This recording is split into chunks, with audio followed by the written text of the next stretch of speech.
খুব একটা পরিবর্তন ছাড়াই নতুন বাজেট পাশ হওয়ার পর তা নিয়ে খুব বেশি আশাবাদী হতে পারছে না বিশ্লেষকরা। বলেন, বড় চমকের সুযোগ থাকলেও তা দেখাতে ব্যর্থ অন্তর্বর্তী সরকার। তবে নতুন বাজেট বাস্তবায়নে মধ্যমেয়াদী পর্যালোচনার তাগিদ দিয়েছেন তারা। রাকিব আল জাবেদের রিপোর্ট। স্বজন সিপিভিসি পাইপ বাংলাদেশের 1 নম্বর এনএসএফ সার্টিফাইড সিপিভিসি ব্র্যান্ড।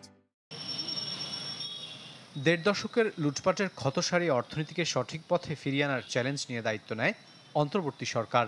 তাদের কাছে সাধারণের প্রত্যাশাটাও ছিল আকাশচুম্বী, যা পূরণে সবার নজর ছিল ২০২৫-২৬ অর্থবছরের বাজেটে।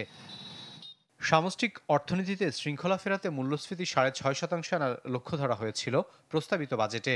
জিডিপির প্রবৃদ্ধি ধরা হয় ৫.৫%, যা অপরিবর্তিত আছে চূড়ান্ত বাজেটেও।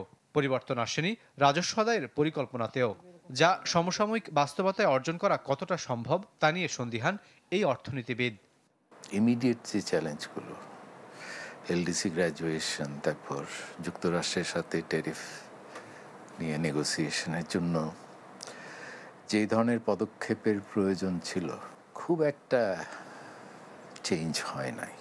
মূল্যস্ফীতি কমা, প্রবৃদ্ধি বাড়া, একই সাথে এই দুটো জিনিস ঘটা, এটা সম্ভব না। দায়িত্ব নিয়েই আর্থিক খাত সংস্কারের একাধিক কমিশন গঠন করে সরকার, যদিও জাতীয় বাজেটে তাদের প্রস্তাবনার ছাপ দেখা যায়নি খুব একটা। উল্টো কালো টাকা সাদা করার সুযোগ দিয়ে সমালোচনার মুখে পড়েন খোদ অর্থ উপদেষ্টা। অবশ্য পাশ হওয়া বাজেটে তা বাদ দেওয়ার কথা জানান তিনি।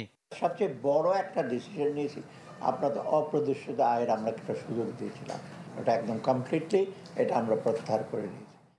অংশীজনদের পরামর্শ আমলে নিয়ে সরকারের এমন পদক্ষেপকে ইতিবাচক হিসেবেই দেখছেন বিশ্লেষকরা।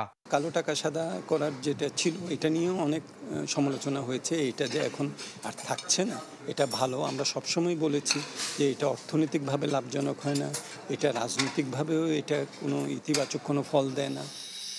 সুষম বন্টন ও বৈষম্যহীন বাজেটের স্বপ্ন দেখালেও এবারের বাজেটকে সাদামাটাই বলছেন অনেকে। সামাজিক সুরক্ষা খাতে দীর্ঘদিন পর পরিবর্তন এলেও কর্মসংস্থান এবং বিনিয়োগ বাণিজ্যে গতি ফেরানোর পদক্ষেপের ঘাটতি দেখছেন অর্থনীতিবিদরা। বৈষম্য বিরোধিতা, তারপর গণতন্ত্র, ইনক্লুসিভনেস, তিনটার কোনোটাই ঠিকমতো হলো না। সরকার অল্প কিছু ভালো কাজ না করার পরিবর্তে অ্যাম্বিশাস একটা রিফর্ম প্যাকেজ নিয়ে নিজেই নিজের ফাঁদে পড়ে এখন আর কিভাবে বার হবে আমি জানি না। বেকারত্ব কমিয়ে কর্মসংস্থান বাড়াতে অন্তর্বর্তী সরকারকে মধ্যমেয়াদে বাজেট পর্যালোচনার তাগিদ দিয়েছেন বিশ্লেষকরা। রাকিব আল জাবেদ, চ্যানেল 24, ঢাকা।